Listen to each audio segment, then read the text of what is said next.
Hello gamers, welcome to the Arcadion M3 Savage, where the raid faces off against the Brute Bomber.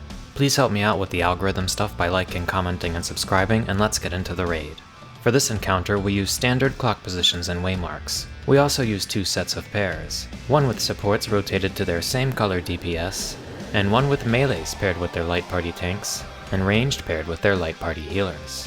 The encounter begins with Brutal Impact, hitting the raid with 4 consecutive Raidwide AoEs. This is followed by Knuckle Sandwich, striking the main tank with 4 consecutive shared stack tank busters. There is nothing important to save invulnerability for besides these tank busters, so tanks will want to plan according to their cooldowns. Brute Bomber will reposition and cast either Quadruple or Octuple Lariat. Quadruple telegraphs that players need to be in pairs of 1 DPS and 1 support, while Octuple indicates a spread. The first Lariat is always a massive point-blank circle AoE, so players will need to be out when it resolves. Brute Bomber next faces one of the 4 walls of the arena to cast either Quadroboom or Octoboom dive. This once again telegraphs either pairs or spread, but in this case we use pairs of ranged with healers and melees with tanks. On this first cast, the dive component is always a proximity AoE at the wall the boss is facing, dealing very heavy damage to players not on the opposite side of the arena. Immediately following the proximity, melees should gap close in and sort into their pair or spread positions. The boss will recenter and cast another Brutal Impact before Barbarous Barrage, summoning knockback towers throughout the arena. 4 2-player towers will appear in the corners of the arena, 2 4-player towers will appear on opposite edges of the arena between the corner towers, and an 8-player tower will spawn in the center of the arena. For this, we once again use our melee tank and ranged healer pairs. Standard pairs are fine here as well, but this made it easier on our melees to position without losing uptime or having to adjust at the last moment. We start in the 4-player towers between the corner towers, with the melee taking red or purple, and the ranged taking blue or yellow. These pairs aim to knock into the corner towers, with light party 1 knocking left and 2 knocking right. From these corner towers, we knock towards the central 8-player tower. Finally, from the central tower, we knock into the corner Brute Bomber has leaped to, with the final position behind him to dodge Murderous Mist, a 270-degree cleave that inflicts a poison dot if hit. Brute Bomber will recenter and cast his first Doping Draft, upsetting the ill-fated referee and gaining a stack of Doped. Doped will increase Bomber's damage, increase the number of hits from Brutal Impact and Knuckle Sandwich from 4 to 6, and unlock new variants for mechanics we've seen previously. Brute Bomber will once again cast Quadruple or Octuple Lariat. This works the same as the first cast, only this time we will resolve the pairs or spreads close to the boss to avoid the donut AoE he casts, telegraphed by the flames swirling around his body. This is followed by Quadroboom or Octoboom dive. Once again, the spreader pair component remains unchanged, but the flames swirling around the boss indicate that this will be a knockback rather than a proximity AoE. Arm's length and shorecast will always be available for this mechanic, so I advise using that to make positioning for the follow-up easier. Following another Brutal Impact and Knuckle Sandwich combo, Bomber casts Tag Team, summoning Brute Distortions on the outside of the arena. This is followed by Chain Deathmatch, tethering each player to one of the clones. Tethered players will receive a debuff that is cleansed by being hit by the tethered clone's Lariat. Because the clones also cleave the width of their target rings, players can ignore the chain and simply dodge the unchained clone near the center of the arena to cleanse the debuff. While the first Lariat combo hit resolves, observe where the safe spot would have been had the chain mechanic not been present, and quickly move to the opposite corner to dodge the second Lariats. This is followed by a Lariat from Brute Bomber, so check the cast name for pairs or spread, as well as Brute Bomber's model for out or in. After another Brutal Impact, the boss casts Final Fusedown. One role will receive short fuses over their head while the other receives long fuses, indicating when they will explode in a circle AoE. Likewise, short and long fused bombs will appear on the arena in a relatively fixed pattern. The northeast or southwest corner will have 3 long fuse bombs, while the opposite corner has 1 long fuse bomb. Between these 2 sets of bombs will be 4 short fuse bombs, oriented sort of like a parenthesis. The short fuse bombs and players all detonate together, and the same is true for all of the long fuses. To avoid murdering each other, we pull Brute Bomber to the 3 long fuses.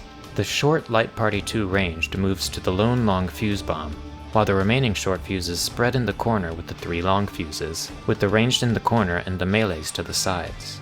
The long fuse players tuck into the center of the arena, an extra step away from the short fuse bombs to avoid their explosions. After all the short fuses explode, the short fuse players stack middle, a few extra steps away from the long fuse bombs to avoid their detonations, while the long fuse players spread with the ranged on the walls and melees closer to the middle, with Light Party 1 taking the 1 side and 2 taking the 3 side. These explosions are immediately followed by a dive, so check for proximity or knockback plus spreader pairs and resolve accordingly. The final mechanic of this phase is Fuse Field. All players will receive the Bombarian debuff, with one role receiving short 25-second debuffs, and the other receiving longer 44-second debuffs. 4 short and 4 long fuses will appear on the ground around Brute Bomber, and after a short delay his target ring will become a puddle of death and the fuses will ignite, slowly moving in towards him. Stepping on a lit fuse's flame will cleanse the player's Bombarian debuff and deal raid-wide damage with Mana Explosion, inflicting a short magic vulnerability. Soaking a fuse without the Bombarian debuff will one-shot the player, but can be a useful tactic in emergencies or if entering the mechanic with deaths. We use a priority to decide who takes which fuse. Going clockwise from Alpha, we did a prio of ranged, melee, melee, ranged for both roles, with Party 1 taking the earlier spots. The main benefit of this prio is improving the likelihood of melees being near the positional points throughout the mechanic. After sorting into position, we snuff out the sinister sparks one by one, starting with the shorts from Alpha and going clockwise. While waiting for the magic vulnerability to fall off, we heal up and mitigate before snuffing the next, until all the shorts are dealt with, at which point the first long clockwise from Alpha snuffs theirs until all 8 have been extinguished. After another Knuckle sandwich, Brute Bomber will cast another doping draft. As you may have guessed, for the rest of the encounter, Brutal Impact and Knuckle Sandwich will be 8 hits each. Brute Bomber gains doped and detonated, indicating he is executing his ultimate attack, either Quadroboom or Octoboom Bombarian Special. Check the cast name to know whether you need to do pairs or spread at the end of the mechanic and prepare for big damage. Brute Bomber will unleash a series of Raidwides dealing massive damage. On the 5th hit, he will also execute a massive point-blank circle AoE, followed immediately by a donut with a safe spot only inside his target ring. After the donut, he will run to one of the turnbuckles on the corner of the arena and body slam the center of the arena, knocking all players back. This knockback is immunable, and if not using immunity, players should knock into their color-coded corners to avoid flying into the wall. Following the knockback, players have a few seconds to adjust before the pairs are spread from the start of the mechanic will resolve. The boss will cast another Fuses of Fury with a similar configuration to earlier before casting another Tag Team, followed by Chain Deathmatch.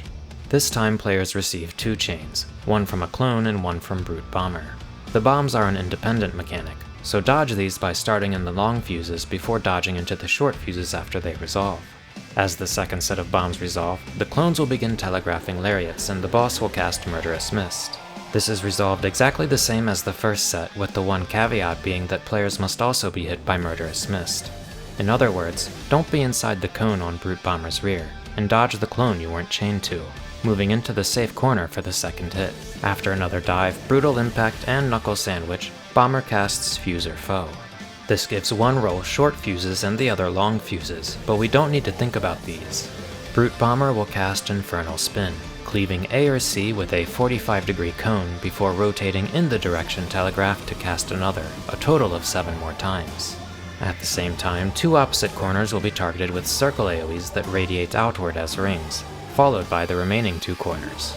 This seems like a lot, but it's fairly simple to resolve. We start next to the cone and follow it as Bomber rotates, moving into the ring after the nearby circle detonates. After the ring detonates, we move center beneath Brute Bomber, taking care not to run into the conal AoE. After the 2 rings around middle resolve, we all move to our own Waymarks, with ranged assigned the intercards and melees assigned the cardinals, and from here we more or less remain in place while the 2 sets of fuses resolve. This is immediately followed by a Lariat, so be ready to check for spreader pairs as well as in or out. After another Brutal Impact, Bomber casts his second Barbarous Barrage, once again summoning knockback towers. This is resolved exactly the same as the first, until the last tower. As players knock to the last tower, Brute Bomber will cast a Lariat combo, so players need to knock out of the central tower into a corner Bomber is not cleaving. Immediately after getting knocked back, players should inspect the boss again to determine if they need to stay or swap sides to dodge the second hit. There will be another Knuckle Sandwich before Brute Bomber casts one final doping draft, followed by Special Bombarian Special. This is a repeat of the earlier Bombarian Special, but at the end he will become untargetable and knock the entire raid into the wall. Thank you for checking out my guide for Brute Bomber Savage. I hope that you found something useful within it, and I will see you in the next one. Thank you so much for watching.